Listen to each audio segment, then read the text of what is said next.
La porte de la salle d'examen s'ouvre à la volée, et le docteur Henri Durand pénètre dans la pièce, bloc-notes en main, avec ce sourire vétérinaire rodé qui dit « J'ai tout vu ».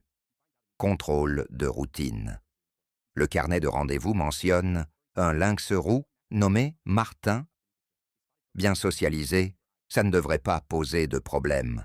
Il a déjà examiné des animaux exotiques des centaines de fois. Lions, tigres, même un caracal particulièrement grognon le mois dernier. Qu'est-ce qu'un simple lynx roux peut bien avoir de différent? Il le découvre immédiatement. Martin n'est pas dans une caisse de transport. Il ne tourne pas nerveusement dans un coin. Il est vautré, en travers de la table d'examen en inox, comme un sultan poilu, qui vient de revendiquer son trône. Une patte énorme pend mollement sur le bord, l'autre glissée sous son menton. Son pelage tacheté capte la lumière des néons, tandis que ses yeux ambres suivent chaque mouvement du vétérinaire, avec une expression d'indifférence suprême. C'est désormais le royaume de Martin, et le docteur Durand vient d'y entrer en simple sujet. Le vétérinaire s'arrête, hausse un sourcil dans votre direction. Vous haussez les épaules, désolé. Il s'est installé tout seul pendant qu'on remplissait les papiers. Le docteur Durand rit doucement et s'approche avec prudence, pose son bloc-notes. « Bon, monsieur Martin, on va juste jeter un petit coup d'œil à ses pattes. » Il avance doucement la main vers la patte avant du lynx. C'est là que ça commence. La gueule de Martin s'entr'ouvre dans ce qui débute comme un bâillement ordinaire. Puis le temps semble ralentir. Sa mâchoire s'ouvre plus grand, encore plus grand, dévoilant des rangées de dents acérées et une langue rose qui se recourbe avec théâtralité. Ses yeux se ferment, ses moustaches frémissent. Le bâillement dure ce qui semble être 3 bonnes secondes, accompagné d'un petit couinement ridicule qui ne colle absolument pas avec ses 15 kilos de muscles. Une performance digne d'Hollywood, terminée par un étirement complet du corps, griffes déployées, avant de se laisser retomber exactement là où il était. Le docteur Durand éclate de rire. « Eh bien, je vous en prie, monsieur. » Grossière erreur. Les yeux de Martin s'ouvrent lentement, et quelque chose change dans son regard. Le spectacle ne fait que commencer. Quand les doigts du vétérinaire approchent à nouveau de sa patte, Martin la soulève légèrement. Pas pour coopérer, mais pour bloquer délibérément. Son coussinet se pose doucement mais fermement sur les phalanges du docteur. Message limpide. Pardon, pas touche. Le vétérinaire essaie l'autre patte. Martin répond, en se laissant rouler sur le flanc, avec toute la grâce dramatique d'une dame victorienne qui s'évanouit sur une chaise longue. La tête renversée, une patte posée sur le front. Il pousse un soupir de souffrance qui semble venir du plus profond de son âme. Vous vous adossez au mur, bras croisés, avec cette lassitude de celui qui a déjà vu le spectacle. Mais aujourd'hui, quelque chose est différent. Martin ne fait pas juste le difficile, il est stratégique. Le docteur Durand, désormais pleinement engagé dans ce duel de volonté, sort son stéthoscope. On va juste écouter ce petit cœur, d'accord? À l'instant où le disque froid plane au-dessus du poitrail de Martin, une patte tachetée jaillit avec une précision surprenante et écarte l'instrument, pas méchamment, presque comme un chat jouant avec une ficelle. Sauf que cet jouet coûte 200 € et vole à moitié à travers la table. Martin, vous avertissez, il vous ignore superbement, toute son attention rivée sur le vétérinaire. Nouvelle tentative, nouvelle parade. Le docteur change de côté.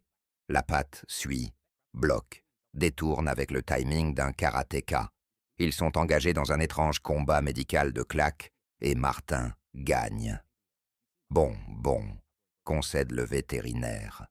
On va essayer le ventre alors. À ces mots, tout change. Les oreilles de Martin se plaquent légèrement. Pas d'agressivité, mais une panique suspecte. Et avant même que le docteur le touche, il se met à émettre des sons étranges, des grognements purs gutturaux, modulés, presque conversationnels. On dirait qu'il négocie, qu'il tente d'expliquer, de passer un accord. Le docteur Durand se fige, stéthoscope en suspens, et vous regarde, mi-perplexe, mi-amusé. Il essaie de me convaincre ou quoi? Il ne fait ça que quand il cache quelque chose. Les grognements s'arrêtent net. Martin regarde le vétérinaire, vous, la porte, puis de nouveau le vétérinaire.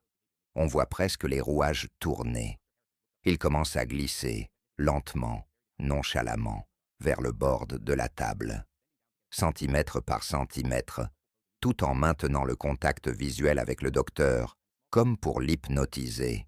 « Oh non, toi, tu restes là ?» dit le vétérinaire en avançant. C'est le moment que choisit Martin. Ses deux pattes jaillissent et enserrent l'avant-bras du docteur Durand. Pas de griffes, pas de morsure, juste une prise ferme qui empêche toute avancée. Ses yeux ambres grands ouverts, presque suppliants, son corps tendu, protecteur, couvrant quelque chose. Le vétérinaire se fige, baisse lentement les yeux vers l'endroit où le ventre de Martin touche la table, puis vous regarde. « Qu'est-ce que... Tu caches quoi là-dessous, mon vieux ?» Martin resserre légèrement sa prise. Message cristallin. C'est à moi. Le docteur Durand a 23 ans de métier. Il a connu des ânes têtus, des perroquets paranoïaques et un siamois qui a joué la mort pendant 45 minutes. Mais un lynx roux qui garde un secret d'État, c'est du jamais vu. Il lève les deux mains, paumes ouvertes, en signe de reddition. « D'accord, Martin, tu gagnes. Montre-moi ce que tu planques, et on pourra peut-être s'arranger. » Martin pousse un grognement exaspéré, genre adolescent qu'on harcèle de questions. Le vétérinaire tente une nouvelle approche par la gauche. Martin glisse, littéralement glisse, sur l'inox comme s'il était liquide, se repositionne avec grâce pour bloquer l'angle. Son ventre reste collé à la table, ses pattes écartées, formant un barrage poilu. Il ressemble à une serpillière déterminée, qui a décidé que cet endroit est son territoire pour toujours. Vous plissez les yeux, il y a une bosse anormale sous son ventre. Quelque chose de physique, pas naturel. Et vu son comportement, c'est entre le trésor de pirates et les codes nucléaires en termes d'importance. « Martin, dites-vous doucement, qu'est-ce que tu as volé ?» Il pivote une oreille vers vous, mais ne daigne pas répondre. Phase 2. Du plan distraction. Il se met à lécher la manche du vétérinaire, puis l'étiquette nominative, puis votre main, votre poignet, votre joue. « Ok, ok », vous riez en repoussant sa tête. On a compris, t'es très câlin aujourd'hui. Le docteur Durand sort un jouet poisson en caoutchouc. Martin s'intéresse. 30 secondes, puis le recrache avec un mépris souverain. Distraction refusée, le vétérinaire s'accroupit à hauteur des yeux. C'est de la nourriture, une pierre, un souris. Vous avez déjà vu Martin ramener des trucs bizarres de son enclos. Pommes de pin, bâton, une fois le gant de jardinage du voisin. Mais là, c'est autre chose. Et soudain, Martin change totalement de tactique. Il cesse tout, soulève élégamment sa patte arrière et la tient en l'air dans une pose de coopération parfaite. Regard fixé sur le vétérinaire. Examine ici, c'est très intéressant. Oublie le reste. Le docteur Durand manque de s'étouffer de rire. Tu m'aides maintenant? Tu négocies l'examen? Il palpe la patte offerte, évidemment nickel, pendant que Martin reste figé comme une statue. mais vos yeux accrochent un coin de plastique coloré qui dépasse maintenant sous son ventre. Et là, ça fait tilt. Oh mon Dieu! Le sachet de friandises. Le docteur Durand relève la tête. Quel sachet? Celui qui a disparu la semaine dernière. Je pensais qu'il l'avait enterré dehors. Martin laisse retomber sa patte et se plaque à nouveau, comme une crêpe. Le bout de sachet disparaît. S'il pouvait avoir l'air à la fois coupable et défiant, il l'aurait. Le vétérinaire pose son stéthoscope, sourire jusqu'aux oreilles. Donc on a affaire à un cambriolage, un vol par passion, pour les snacks. Il tente la manière forte, glisse la main sous le ventre de Martin. Celui-ci se raidit, lèvres retroussées juste assez pour dire « touche et tu verras ». Le docteur retire sa main avec respect. Nouvelle idée. Il sort une friandise haut de gamme, saumon lyophilisé hors de prix. Odeur irrésistible. Martin hésite. Une seconde, prend délicatement, mâche, ronronne, mais ne bouge pas d'1 millimètre. Sécurité maximale maintenue. Le vétérinaire tente ensuite le Graal absolu. Caresse, ventre. Martin fond, ronronne comme un moteur, pétrit l'air, mais resserre ses pattes autour de son trésor, comme un coffre-fort vivant. Échec. Nouvelle tentative, avec le stéthoscope. Martin passe en mode tragédie grecque, se laisse tomber sur le côté, langue pendante, totalement inerte. Oscar du meilleur comédien félin garanti. Le vétérinaire touche l'épaule. Rien. La patte. Rien. Vous sortez votre téléphone pour immortaliser la scène. Puis le mot fatal tombe. Température. Martin ressuscite en une fraction de seconde, se recroqueville en boule, yeux écarquillés d'horreur pure, pattes devant la figure comme face à l'apocalypse. Et dans ce mouvement brusque, le sachet glisse. Le docteur Durand l'attrape au vol. Silence de cathédrale. Martin fixe le vétérinaire. Le vétérinaire fixe Martin. Vous retenez votre respiration. Le sachet pend, froissé et légèrement humide d'une semaine de garde rapprochée. L'expression de Martin passe de la trahison absolue à la dignité blessée. Il se redresse lentement, va s'asseoir au bord de la table, dos tourné, et fusille le monde du regard. Le vétérinaire ouvre le sachet. Friandise, un capuchon de stylo bleu, un écheveau d'élastique, une clé inconnue, un stylo entier, et enfin, miraculeusement, une chaussette grise à rayures rouges que vous aviez perdue 1 mois plus tôt. Vous et le docteur fixez le butin comme une scène de crime. Martin, une chaussette? Vraiment? Il détourne la tête, queue enroulée autour de lui, l'air de dire « Je n'ai rien à vous expliquer ».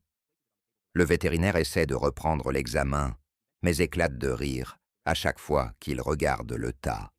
Il finit par capituler, essuie ses larmes et brandit le thermomètre. Martin le fixe 3 secondes. Compréhension, acceptation, défaite. Il s'allonge simplement sur le côté, résigné, regard dans le vide. Le docteur Durand travaille vite. Température, cœur, poumons, dents, oreilles, abdomen, tout parfait, juste, théâtral. Et là, alors que le vétérinaire note ses conclusions, la patte de Martin glisse doucement vers le bras du docteur, tâte la blouse, fouille discrètement la poche. Le vétérinaire baisse les yeux, amusé. « Tu me fouilles maintenant? Tu vérifies si j'ai d'autres friandises. » Il sort une dernière récompense, la pose devant Martin.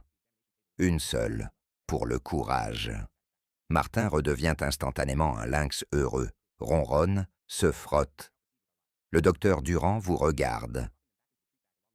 Pour tout son cirque, il vous fait une confiance absolue. Ce genre de personnalité ne sort que chez un animal qui se sent totalement en sécurité. Vous caressez Martin sous le menton. Il se penche, yeux mi-clos. Ouais, il est unique. L'examen se termine. Vous attachez la laisse. Loli, Docteur rend le sachet, moins la chaussette. Cachez-le mieux la prochaine fois. Vous sortez. Martin trotte fièrement. Au moment où vous franchissez la porte, le docteur Durand cherche son stylo. Poche vide, vous baissez les yeux.